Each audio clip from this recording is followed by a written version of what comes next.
Hi everyone, this is Rob Watson, the module leader for TECH1002, and this is the lecture summary overview for lecture 20, which is called Network Culture. The idea of this lecture is to bring together some of the ideas that we've been reading about and talking about in the lectures prior to the enhancement week, and perhaps in the activities that we've been undertaking in the workshops, and kind of start to think about how we form a sense of identity online and how we maintain our relationships online, and the kind of key issues that we might need to think about in terms of how we're successful as a contributor and a participant in an online social network. So the kind of issues that we're going to look at, talk about, we're going to think about how we use selfies, and selfies are a massive an incredibly important part of our individual online presence. They give us a sense of identity. They're also very playful, and we can navigate between, if you like, the kind of extremes of the very kind of sophisticated and perhaps fake kind of selfie, and then there's the kind of very real and kind of rather kind of underwhelming kind of selfie. So we'll look at a number of different ways that selfies are playing out as an important part of our social and online mediated presence of who we might think we are.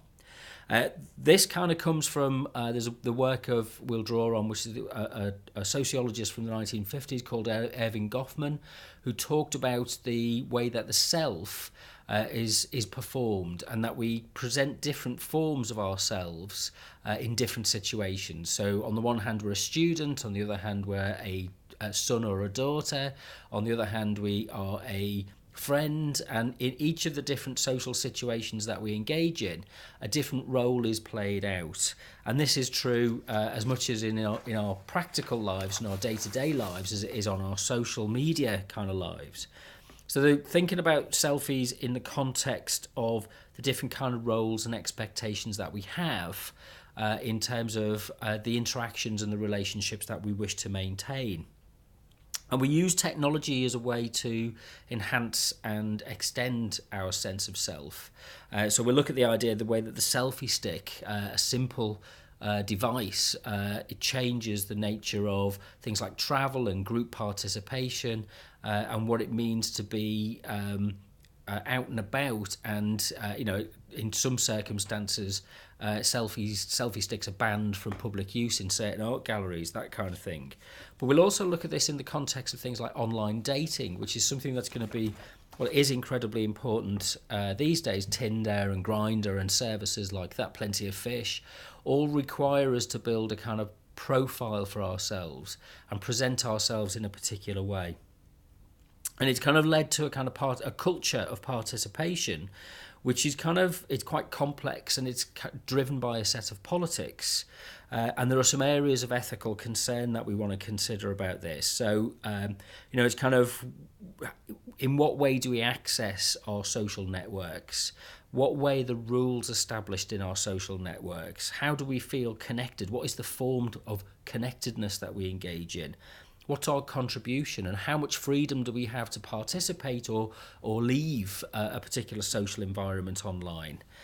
So we'll look at some ideas about how this is played out in terms of the kind of proximity that we are engaged in with people. So how close do we need to be to people in a physical sense these days in order to feel as if we're part of a successful or vibrant or engaging social network?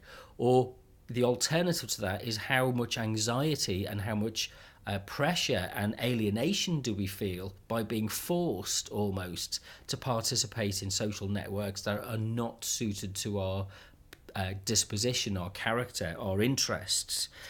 So what does it mean for a social participation in a social network to be fair, equal, accessible, those kind of things? We'll look at some examples of vloggers, because I think these are useful, and we'll look at Tyler Oakley, who's an interesting guy who actually ended up with, YouTube vlogger, big YouTube vlogger, ended up on national television in the States, but did a tour, has sold books.